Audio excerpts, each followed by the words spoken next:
Hey guys, so clearly my last video wasn't very serious, and the reason it wasn't very serious is, to be honest, I don't really take the concept of heaven seriously. It's not intellectually interesting to me, it's way too idealistic, and it's basically a way for people to just kind of feel better about the concept of death. Because death to humans is scary, it's really hard to comprehend. It's hard to comprehend that once you die, you just kind of disappear and you no longer exist. It's also very painful when dealing with the loss of loved ones. It makes people feel that much better that maybe their loved one is up in up in heaven somewhere, and their soul is living on in some essence. So, whether you believe that exists or not doesn't really matter to me. Just to me, it's not really intellectually interesting. Just because it's too basic, it's too idealistic. It's like the concept of perfection. It's just like, yeah, whatever. So, but the concept of hell, that can be interesting. Although you have to break it down a little bit, I think, before you get to the interesting bits of it. Because there's really two ways people look at hell. The first way is kind of like the Old Testament, God throwing down his wrath on the evil sinners and all that. So basically, if you're a bad person or you commit whatever, sin that your denomination of Christianity specifically deems worthy of going to hell, whatever that is, you go there, and it's kind of like, it feels like, and it kind of has been used as a way to motivate people to do good things. So it's like an eye for an eye type of thing. So if you don't do this, or if you do this bad thing, you are going to suffer for it. You are going to be in eternal pain and damnation, or whatever it is, for your transgression. And that way of looking at hell, I also don't really find intellectually curious, because it's motivating people with pain. It's also assuming that humans are inherently awful, and they need to be motivated by that to do it. I'm just going to say I'm not in favor of any form of corporeal punishment when it comes to anything. I'm not in favor of the death penalty. I'm not in favor of, spanking children. I'm not passing judgment on any of you who are okay in doing that. I'm just saying how I feel, so don't think I'm doing that. But I don't like motivating people through pain.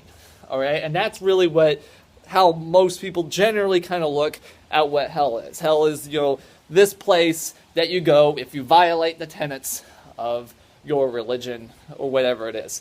And the idea is to motivate people to do good things, because if you didn't have that motivation, they weren't going to do good things, because humans are inherently terrible. I reject that. I don't think humans are inherently terrible. I think humans are inherently complicated, and I do think humans do awful things, and I think the instinct to do awful things is there, but I don't think you need the threat of pain to do it. In fact, I think it can be counterproductive, because that will allow people to justify doing terrible things. So it's like, if God is okay torturing people for eternity, then it must be okay for me to torture people for a while. Like, look at the way look at the way that look at the Inquisition, for example, or just kind of the Catholic Church in general for quite some time. Obviously not like that anymore, but for the longest time, totally okay to torture people. And of course they're going to think that, because they think God's going to torture people by throwing them in hell and all that. So that aspect of it, that's also not very intellectually interesting to me. It's just like, yeah, it's just whatever. Eye for an eye stuff doesn't flow with my brain, so I don't really like it very much. Now, the part of hell that I do find interesting is more like the more personal one, the concept of what is your personal hell. What is the one thing that scares you so much that if you had to live through it for eternity, that you would it'd be the absolute worst thing that could possibly happen to you? And what I like about that is it forces someone to think about what scares them the most. And some people may say superficial things like an eternity of spiders crawling on me. It's like, okay, that's interesting, whatever. But I think if everyone really just thought about it a little more carefully, they would probably realize that there is, you could go a lot deeper than like, your basic phobias of spiders. You can probably think, okay, what would be a pure hell be like for me? I would say for me, for example, it would be being like trapped in my own mind and like, being unable to express myself and being unable and maybe having all my, friends and family ripped away from me and like I'm unable to touch them. Maybe they're just like at an arm's reach and they're just there, but I can't speak to them. I can't talk to them because they're out of arm's reach. And, I don't have to be, I'm not being tortured or anything. I'm not having anything terribly done to me, but I still can't touch them. And I think that would be more of a hell for me than, like having Satan shove a pineapple up my butt or something like that. That's not so, but, that's, if you try to really, if you really, I think you should do this, just think really hard about what would really, really, truly be a hell for you. Don't think about what would be the most scary, but what would be the most emotionally painful, the most, imagine the worst emotion you've ever felt, or maybe the emotion that you dread the most, or maybe something imagine the thing you dread the most, and imagine that happening to you all the time, constantly, over and over and over and over and over again. All right, so, look, I don't believe in hell. I don't think that will, that really happens. I think you can, I think you can fall into a personal hell. I think life itself can be hell. So let's say you're trapped in a life that is literally pretty close to your personal definition of hell. Then you're almost kind of living it without having the whole religious aspect to it. So that's why I think it's kind of healthy to kind of think about what would really be your personal hell, because to be honest, you don't necessarily know if you're ever actually going to experience that or not. If your personal hell is if you're a religious person, your personal hell is probably going to be a lot more, it's going to have some supernatural elements to it probably, but just think about you as a human being, what your personal hell would be, and I think thinking about that's probably a good thing, because it's kind of a facing your fears type of thing. And facing your fears and dealing with your fears is extremely important in terms of personal growth.